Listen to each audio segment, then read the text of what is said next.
নাকি? এই মুসলমান, এখানে কয়েকজন প্রশ্ন করেছে মিজানুর রহমান আজহারীর ওয়াজ শোনা যাবে কি যাবে না। আমি এর প্রসঙ্গে আলোচনা করলাম বা করেছি না করিনি? এ নবীকে মূর্খ বলে, নবীকে অশিক্ষিত বলে, নিজেকে শিক্ষিত বলে বিশাল ডক্টর বাপ। আমি বলতে চাই মুসলমান, যে নবীকে অশিক্ষিত মূর্খ আপনার নিরক্ষর বলবে তার সাপোর্ট করা যাবে? যাবে যাবে যাবে না। সহিহ মুসলিম শরীফের হাদিস, হাদিস নাম্বার 27 এর মধ্যে লিপিবদ্ধ আছে ইন্না হাদাল ইলমা দীনুন ফানজুরু আম্মান তাখুজুনা দীনাকুম। আপনার মধ্যে যে নলেজটা হয়, এই নলেজটার উপর আপনার দিন, আপনার ধর্মটা নির্ভর করে। সুতরাং যার কাছ থেকে জ্ঞান অর্জন করছো তাকে আগে ভালো করে চেক করে নাও, সে আহলে সুন্নাতুল জামাতের হয় কি হয় না। তারপরে হাদিসে লিপিবদ্ধ আছে বা ইউনজারু ইলা আহলে সুন্নাতে, দেখতে হবে যে আহলে সুন্নাতুল জামাতের হয় কিনা। যদি আহলে সুন্নাতুল জামাতের হয় তার কাছে হাদিস শুনুন, তার কাছে ওয়াজ শুনুন। আর যদি আহলে সুন্নাতুল জামাতের বাহিরে হয় তার কাছে হাদিস নেওয়া যাবে না, তার কাছে ওয়াজ নেওয়া যাবে না। আপনি বলুন হুজুর কত সুন্দর করে বলছে, সুন্দর করে বলুক বা আপনার যাই বলুন না কেন, যারা রাসূলুল্লাহকে কাউবয় বলেছে, কি বলেছে? কাউবয়। কাউবয় মানে কি? এই কাউবয় মানে কি? কাউবয় বলা হয় রাখালকে। মুসলমান, রাসূলুল্লাহকে রাখাল বলা যাবে? এই জন্য না যাবে, রাসূলুল্লাহকে রাখাল বলা যাবে না, রাখাল বলাটা বেয়াদবি। এই জন্য বললি ভাই, যারা রাসূলুল্লাহকে সিক্স প্যাক বলছে, কোন সময় আপনার কাউবয় বলছে, মুসলমান কোন সময় রাসূলুল্লাহকে নিরক্ষর বলে, এই ধরনের ব্যক্তিকে সাপোর্ট করা যাবে না, ওয়াজ শোনা যাবে না। যতই বলো, বলছে হুজুর এক একটা মাহফিলে কি বলছে 10 টাকা 3 লাখ 4 লাখ টাকা করে 4 লাখ করে আপনার ইয়ে হচ্ছে, লোক হচ্ছে। মুসলমান, আমি আপনাকে বলতে চাই, এখন যদি কোথাও যদি বলা হয় যে ইবলিস আসবে ওয়াজ করতে, কে আসবে? ইবলিস, ইবলিস শয়তান ওয়াজ করবে আজকের মাহফিলে। কথা আসেন তো, প্র্যাকটিক্যালি যদি হয় যে ইবলিস ওয়াজ করবে, ইবলিস যদি ওয়াজ করবে তো বলেন তো মিজানুর রহমান আজহারী থেকে লোক কম হবে না বেশি হবে? বলেন না, বেশি হবে না কম হবে? তো ওয়াজ, মুসলমান আপনাকে বলতে চাই, ওয়াজটা ওই আপনার পেশ কি বলছে পাবলিক দেখে হয় না, বরং ওয়াজ হয় কোরআন এবং হাদিসকে দেখে। কোরআন হাদিসের পক্ষে কথা বললে শুনতে কোনো সমস্যা নাই, কিন্তু এই ধরনের ব্যক্তিগুলো এখন আপনি কোরআন হাদিসের পক্ষ বললেও আপনি শুনবেন না, কারণ কখন যে মিস্টেক করবে কোনো ঠিক ঠিকানা নাই। তাই সুন্নিদের ওয়াজ শুনুন, সুন্নি আলেম ওলামা অনেক আছে, আলহামদুলিল্লাহ অনেক সুন্দর ওয়াজ করেন, তাদের ওয়াজ শুনুন। আচ্ছা, 12ই রবিউল আউয়াল শরীফ মানানো যাবে কি যাবে না? আমি আমার ওয়াজে এটা নিয়ে কিছুটা আলোচনা করেছি। 12ই রবিউল আউয়াল শরীফ একটু আপনার সংক্ষিপ্ত আকারে বলছি। 12ই রবিউল আউয়াল শরীফে জুলুস করা মুস্তাদরাক লিল হাকিম হাদিস নাম্বার আপনার 4020 মধ্যে স্পষ্ট উল্লেখ আছে। হযরত আবু বকর সিদ্দিক রাদিয়াল্লাহু তাআলা থেকে আপনার বর্ণিত হাদিস বা উনি বলেন যে রাসূলের আগমন দিবসে মদিনার সাহাবায়ে কিরাম, মদিনার অলিতে গলিতে বের হয়ে স্লোগান দিচ্ছিলেন আল্লাহু আকবার, আল্লাহু আকবার, যা মুহাম্মাদুন, আল্লাহু আকবার, যা রাসূলুল্লাহ, আল্লাহু আকবার। আমরা বলি না সরকার কি আমদ? জোরে বলুন না, সরকার কি আমদ। আচ্ছা, সরকার কি আমদ এটা কোন ল্যাঙ্গুয়েজ, কোন ভাষা? এটা হলো উর্দু ভাষা। এটা কি? উর্দু ভাষা। এর আরবিকটা কি হবে? এর আরবিকটা কি হবে? এর আরবিকটা হলো যা মুহাম্মাদুন রাসূলুল্লাহ। জোরে বলেন সুবহানাল্লাহ। আর এই সেম স্লোগান 12ই রবিউল আউয়াল শরীফে মদিনার সাহাবায়ে কেরাম রাসূলের আগমন দিবসে ইরশাদ করেন যা মুহাম্মাদুন রাসূলুল্লাহ, আল্লাহু আকবার। জোরে বলেন না সুবহানাল্লাহ। স্লোগান প্রমাণ হলো। জুলুসটা আমি প্রমাণ করার জন্য সহিহ মুসলিম শরীফ জিলদ নাম্বার 2 হাদিস নাম্বার 7707 থেকে জুলুসটা প্রমাণ করলাম। তারপরে এই রোজা, এই আপনার এই 12ই রবিউল আউয়াল শরীফে আপনার নবীজির জন্মদিনকে রোজা নামাজের মাধ্যমে পালন করার জন্য হাদিস সহিহ মুসলিম শরীফ জিলদ নাম্বার 1 হাদিস নাম্বার 2804, 2805, 2806, 2807 কন্টিনিউ 3-4টা হাদিস আছে যেখানে রাসূলুল্লাহ নিজেই নিজের জন্মদিন পালন করেছেন। জোরে বলে সুবহানাল্লাহ। সিয়াসিত্তার অন্যতম হাদিসের কিতাব সুনানে নাসাই জিলদ নাম্বার 2 হাদিস নাম্বার 5443 এর মধ্যে সাহাবায়ে কেরাম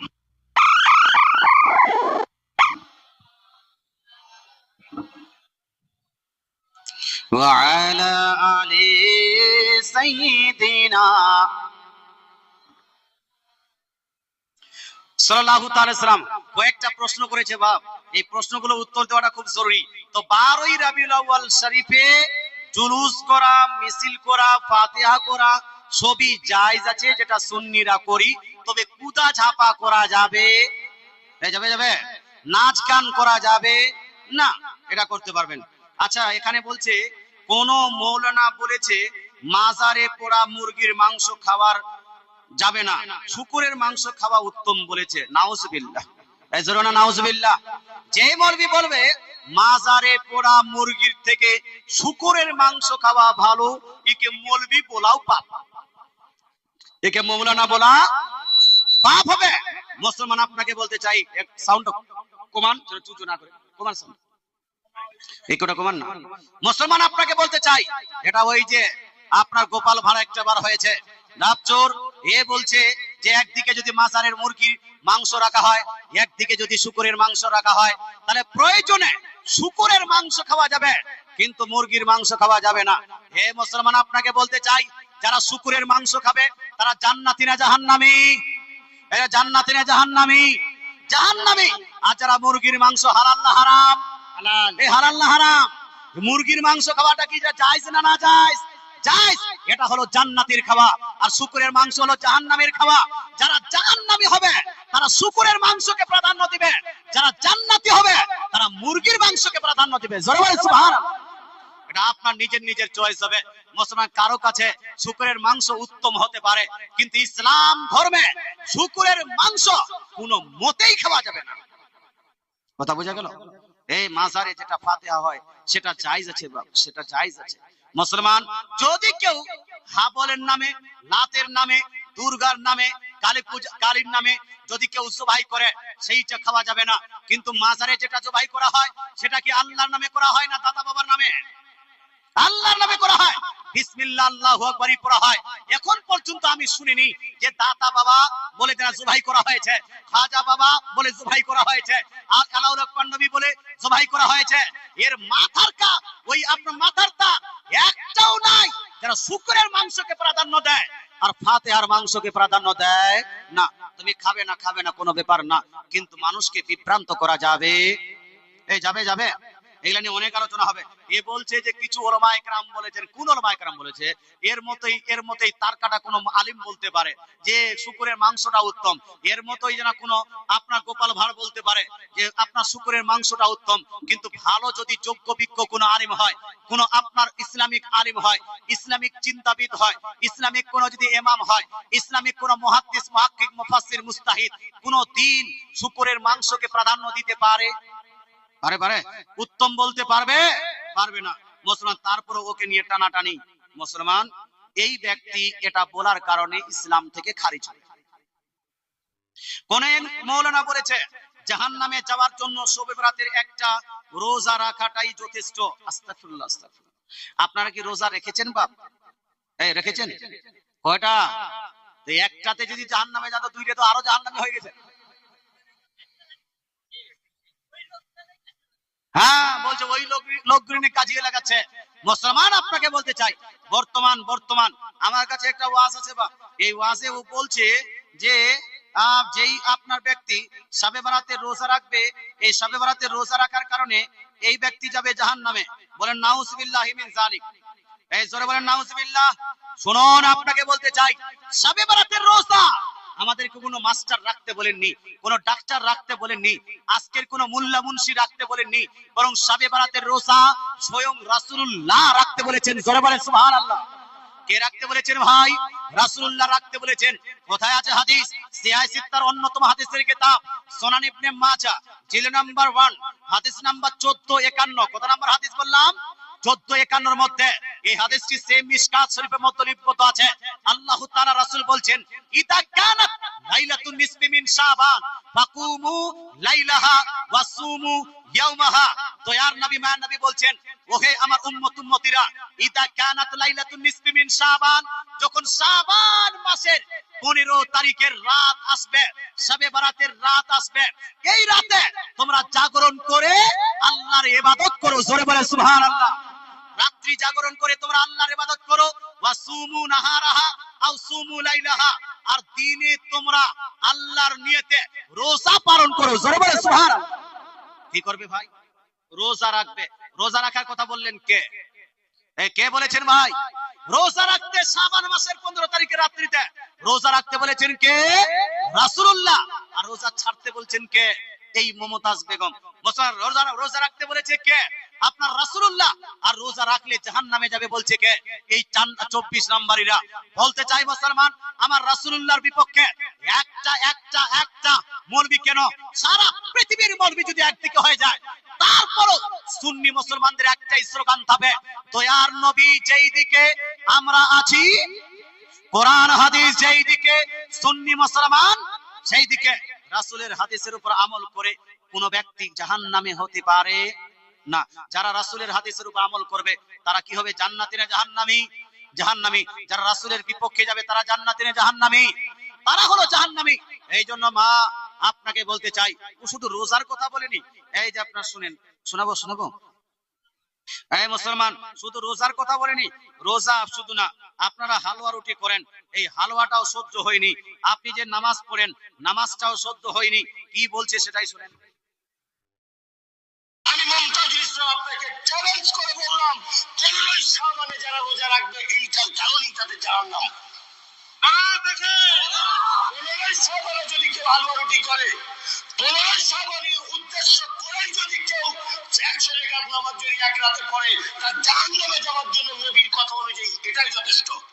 নবী জোরে বলেন না নাউজুবিল্লাহ। কি বলছে? 15 শাবানে কেউ যদি রোজা রাখে, এই রোজা রাখার কারণে ও যাবে জাহান্নামে। 15 শাবানে কেউ যদি 100 রাকাত নামাজ পড়ে, এই নামাজ পড়ার কারণে কেউ ও যাবে জাহান্নামে। 15 শাবানে কেউ যদি হালুয়া রুটি করে, এই যাবে জাহান্নামে। মনে হচ্ছে জাহান্নামটা ওর বাপ বানিয়েছে আর ওর দাদা বানিয়েছে, আর ওকে যারা জাহান্নামের গেটম্যান করে দিয়েছে। খবরদার, হোশিয়ার। আপনাকে বলতে চাই, পৃথিবীর মানুষ এই জালসা করছেন, জালসাতে এই রকম যদি বক্তাকে নিয়ে আসে কেউ, এই বক্তাকে জালসার স্টেজে চাপানো, এটা হলো হারাম। এই জালসার বক্তা, এই বক্তাকে কেউ যদি টাকা দেয়, টাকা দেওয়াটা হারাম। এই রকম বক্তাকে কেউ যদি সাপোর্ট করে, সাপোর্ট করাটা কি হবে? হারাম না হালাল? হে মুসলমান, পৃথিবীতে অনেকগুলো খাদ্য আছে বাপ। কুরকুরি আছে, লেস আছে, ডেরি মিল্ক আছে, আপনার পেপসি কোকা কোলা আছে, বিরিয়ানি আছে। বিরিয়ানি নিয়ে কোনোদিনে ঝামেলা হয়নি, পেপসি কোকা কোলা নিয়ে কোনোদিনে ঝামেলা হয়নি। ডেরি মিল্ক খাওয়া যাবে কিনা কোন মৌলবি এটা নিয়ে ফতোয়া ফারাইজ দেয়নি। মুসলমান কিটক্যাট বের হয়েছে, কিটক্যাটটা হালাল না হারাম, বেদাত না সুন্নাত, এটা নিয়ে কোন মৌলবি ফতোয়া দিচ্ছে না। পৃথিবীর এই সমস্ত খাদ্য নিয়ে কোনোই ঝামেলা নাই। পৃথিবীর একটাই খাদ্য নিয়ে ঝামেলা, সেটা হলো কি? কি বলো সেটা বলো না কি? সেটা হলো হালুয়া। আপনাকে বলতে চাই, কিটকেটের হাদিস যদি খুঁজেন, হাদিসে কিটকেট পাবেন না, হাদিসে বিরিয়ানি পাবেন না, হাদিসে ডেরি মিল্ক পাবেন না, হাদিসে লেস পাবেন না, হাদিসে কুরকুরি মুড়মুড়ি পাবেন না, হাদিসে বিস্কিট পাবেন না, হাদিসে অ্যালপেলিবেট চকলেট পাবেন না। হাদিস শরীফে যদি আপনি অ্যানালাইসিস করেন, তাহলে পেপসি কোকা কোলা পাবেন না। তো ঝগড়া হওয়া উচিত ছিল এইগুলোকে নিয়ে। মুসলমান, এইগুলো জিনিস হাদিসে পাওয়া যাবে না। যদি হাদিসে পান, তো হাদিসে পাবেন হালুয়া আর রুটি। জোরে বলেন সুবহানাল্লাহ। কিভাবে ভাই? হালুয়া রুটি বুখারী, মুসলিম, তিরমিজি, নাসাই, আবু দাউদ, ইবনে মাজাহ, এই সমস্ত কিতাবের মধ্যে যদি অ্যানালাইসিস করেন, রাসূলুল্লাহ রুটি খেতেন, এইরকম অনেকগুলো হাদিস আছে। জোরে বলেন সুবহানাল্লাহ। আর শুধু বুখারী শরীফের মধ্যে, শুধু বুখারী শরীফের মধ্যে এক জায়গায়, দুই জায়গায় নয়, প্রায় 6 জায়গায় এই হাদিস কানে লিপিবদ্ধ আছে, যেখানে আম্মা জান আয়েশা সিদ্দিকা রাদিয়াল্লাহু তাআলা আনহা বলছেন, কানা রাসূলুল্লাহ সাল্লাল্লাহু তাআলা আলাইহি ওয়াসাল্লাম ইউহিব্বুল হালওয়া ওয়াল আসলা। দয়ার নবী, মায়া নবী ইরশাদ, নবী প্রসঙ্গে আম্মা জান আয়েশা বলছেন যে নবীজি পৃথিবীর মধ্যে হালওয়া আর মধুকে খুব ভালোবাসতেন। জোরে বলেন সুবহানাল্লাহ। হালওয়া আর মধুকে কি করতেন ভাই? বলুন না, কি করতেন? ভালোবাসতেন মানে কি খেতেন না? ভালোবাসতেন মানে কি সেটা হারাম? মুসলমান, রাসূলুল্লাহ সাল্লাল্লাহু আলাইহি ওয়াসাল্লাম হালওয়া আর মধুকে ভালোবাসতেন, তার মানে কোনোদিন মধুকে বেদাত বলা যাবে? যাবে? পৃথিবীর অন্যান্য খাদ্য বেদাত হতে পারে, কিন্তু মধু বেদাত হতে পারে না। মধু আপনি খাবেন, বাচ্চাদের খাওয়াবেন, বুড়াদেরকে খাওয়াবেন। বাচ্চাকে মধু খাওয়ালে বাচ্চা সর্দি কাজ কম হবে। আপনার জওয়ান যারা আছে তারা যদি মধু খায় তাহলে যৌবনটা তার কন্ট্রোলে থাকবে। যদি বৃদ্ধ মানুষ মধু খায় তাহলে তার ওই যে হাঁটু ব্যথা, পায়ে ব্যথা, এই ব্যথা ওই ব্যথা হয়, এই ব্যথাগুলো কম হবে, তার শরীরটা ভালো থাকবে। তাই মধু খাবেন, রাসূলের সুন্নত মনে করে কেউ যদি মধু খায় তাহলে নেকি পাবে। তদ্রূপ মুসলমান আপনাকে বলতে চাই, হালুয়া এটা খাওয়া হালাল না হারাম? জোরে বলুন ভাই, জায়েজ না না জায়েজ? সুন্নত না বেদাত? সুন্নত। মুসলিম এটাকে বিদাত যারা বলে এরাই হলো আসল বিদাতি, এটাকে যারা না জায়েজ বলে এরাই হলো আসল না জায়েজ, এটাকে যারা হারাম বলে এরাই হলো আসল হারামখোর। এদেরকে সাপোর্ট করা যাবে না। হালুয়া বাদ দেওয়া যাবে না। হালুয়া খাওয়া কোন দিন যাবে? আজকের দিন হালুয়া খেতে চাইলে খেতে পারবেন, ওলিমার দিনে খেতে চাইলে খেতে পারবেন, আপনার বিবাহের দিন খেতে চাইলে খেতে পারবেন, কুরবানির দিন খেতে পারবেন, ঈদের দিন খেতে পারবেন। আর যদি কোন ব্যক্তি শবে বরাতে 15 শাবানে কেউ যদি হালুয়া খেতে চায়, এটা জায়েজ জায়েজ জায়েজ আছে। কেউ বলছে আপনারা হালুয়া খাচ্ছেন রাসূলের দাঁত ভাঙার কারণে, আমরা রাসূলের দান শহীদ হওয়ার কারণে হালুয়া খাই না রে ভাই। আমরা খাই এই জন্য যে রাসূলের পছন্দ ছিল। জোরে বলে সুবহানাল্লাহ, জোরে সুবহানাল্লাহ। नारे तकबीर, नारे रिसालत, नारे रिसालत, मसला के आला हजरत, मसला के आला हजरत हजरत अल्लामा मौलाना जनाब अब्दुल रहमान रिजवी साहब किबला जिंदाबाद। नारे तकबीर, नारे रिसालत, मसलके आला हजरत, मसलके आला हजरत, उलमाए अहले सुन्नत। এই মাশাআল্লাহ, আজকের আপনার শেষ বক্তা, সুরকার বক্তা, দেখতেও আপনার হাট্টা কাট্টা আছে আর সুরও খুব হাট্টা কাট্টা আছে। বাপ মুসলমান এখন শুনবেন সুন্দরভাবে। আমি আর আলোচনা বাড়াবো না, একবার দরুদ শরীফ পড়ে আল্লাহুম্মা